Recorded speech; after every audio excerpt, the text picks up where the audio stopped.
Shallow friendships at church. Well, unfortunately, you're not alone.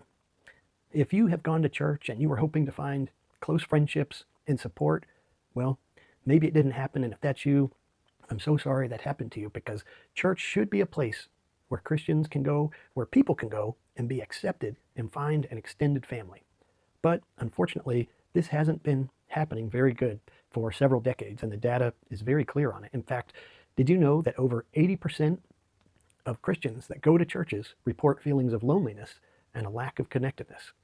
So that means that only 20% are really getting connected and integrated in the church.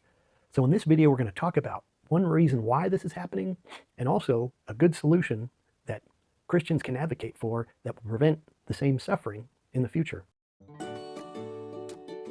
You go to church and you look around and you see people singing and people praying, and you think, wow, they're probably well connected. They probably have a lot of friends, and it's easy to notice the people that look like they're really connected, but a lot of times that is really shallow.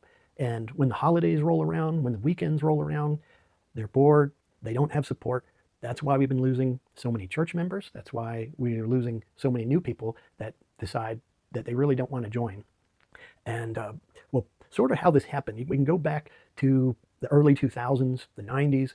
There were these big events, like there was Promise Keepers, there was the Passion Crowds, and the big concerts, and people looked around and they were the first time where they had been together with large groups of believers, and it was really encouraging. And they said, look at the lights and look at the music, and feel the energy and the smoke machines, and let's bring this back into our church. There's no reason we can't have our churches like that. And that's what a lot of people did. They went back and they built churches, and they focused on the sound, they focused on the music, they focused on sharp messages. But you know what ended up being a casualty has been the relationships. And people realized this pretty soon, so they started creating small groups, or what you'd call cell groups. But here's the dilemma. Big groups are not very good for making friends because there's no interaction. You have to have interaction with people every week to build strong friendships over time. Well, if you add small groups are really not good at making friends either, because small groups tend not to last very long. They don't a lot of times have good leadership. There's not enough critical mass, and they're very difficult. So the leaders get burned out. And if you get a really talented leader, the chances are that group's going to go really big, so they break them up again, and those problems just keep cycling. So the large group and the small group doesn't really replace what we might call the congregational tribe, where you have maybe a couple hundred people where they can interact regularly, they have meals regularly, and you get kind of a tribal congregation type dynamic where the people can support each other in times of difficulty, help each other network for jobs, help each other when they go through tough times. But I did go to a church where this type of dynamic was done very intentionally.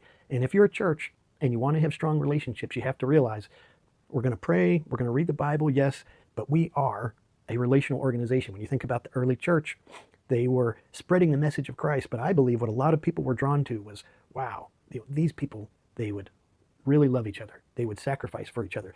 When we read about all the good works that Christians were doing, taking care of the widows, taking care of the orphans, taking care of those that may be thrown into jail, maybe even for all these good works were good works within the church. The widows were the widows in the churches. The orphans were orphans in the churches, and they were taking care of each other. And right now, years ago, maybe we were too insular. So a lot of churches focused on outreach, and they have a homeless ministry, but nothing to help someone in the church from becoming homeless.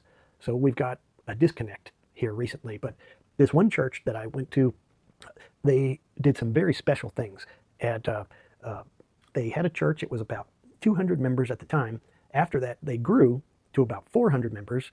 And then what they did is they broke that into two groups geographically, shared the building, but they wanted to keep those congregations where it was large enough where everyone could find peers that they could click with, but also small enough where they could have the meals, they could interact. And then within those groups, they divided them into sort of care teams. And they would assign elders and deacons. There would be event coordinators.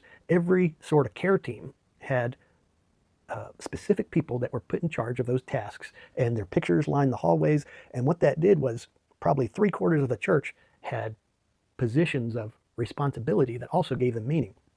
And when we go to these large churches sometimes and you're stacking chairs or you're directing traffic, well, that's not really the same as being sort of the leader of a care team where you're working with other members in a group to solve each other's problems. And this church that I went to that eventually had the two groups of 200, anytime something happened with a member, the church was right there to help them because there were so many people working on supporting each other. And 1/3 of every service was dedicated to something that they would call family business. So they'd have prayer, they'd have worship, and then before they'd go into the message, they'd have this period of time where they would go through the birthdays, they would go through the anniversaries. If someone was graduating, they would honor those that were graduating. If someone was sick or struggling, they would share a story about that. But really the main thing every week, they would focus on what the care teams were doing to help members in the congregation. So the one particular time I went, a guy had lost his job, and at the same time his wife was having a baby, and that care team within that church got involved. Hey, can we help you with your bills during this time? Okay, what do you do? You're a salesman. Okay, well, we've got other men in the church who work in sales. We're going to at least get you connected so that your resume can be on the top when you apply for jobs. And I know this is a tough time for your wife. We're gonna see if she can get some help during this time before she has the baby, just after she has the baby. The youth were so involved, and a lot of the churches, the youth only have a couple hours a week when they should have 10 hours a week working with adults in the church. Well, this church, they were sending the youth out. The youth were mowing lawns. The youth were babysitting, and it gave the youth this sense of pride and the sense of self-esteem, and the youth were honored. The youth were given responsibilities. The youth were trained, but they didn't just go alone. Maybe they would go with some of these care deacons or one of the care elders, and every week they would have these stories. And the week I was there, they had the guy come up. He had got another job, and his baby was born fine, and his wife was just ecstatic at how smooth everything had gone. He didn't lose his home, and the church kept a tithing member of the congregation because they took care of him. And I guarantee you, that guy is not going to be thinking about leaving that church anytime soon. And most likely the people that helped him out and the youth that helped him out, in that time of the Sunday when they did the family business and they talked about this event, everybody had tears in their eyes because it was so beautiful. And a lot of times the family business portion of the service was the most meaningful part of the service because you could feel God moving through people and really expressing the love of God inside the church. And it was an incredible thing. So this family business time and this breaking up the relationship so that they're manageable, this was how they made members that were happier, that were higher givers. There was less turnover, and you could really sense God's presence during this time. And any time, 1/4 of the church was probably in crisis and 3/4 was helping. But guess what? 6 months later, that group that was suffering, now they're part of the 3/4 that is helping the others. There was some people that needed long-term care. That maybe they were elderly, maybe they were sick, maybe disabled, and the church made provision so that those people could get long-term care.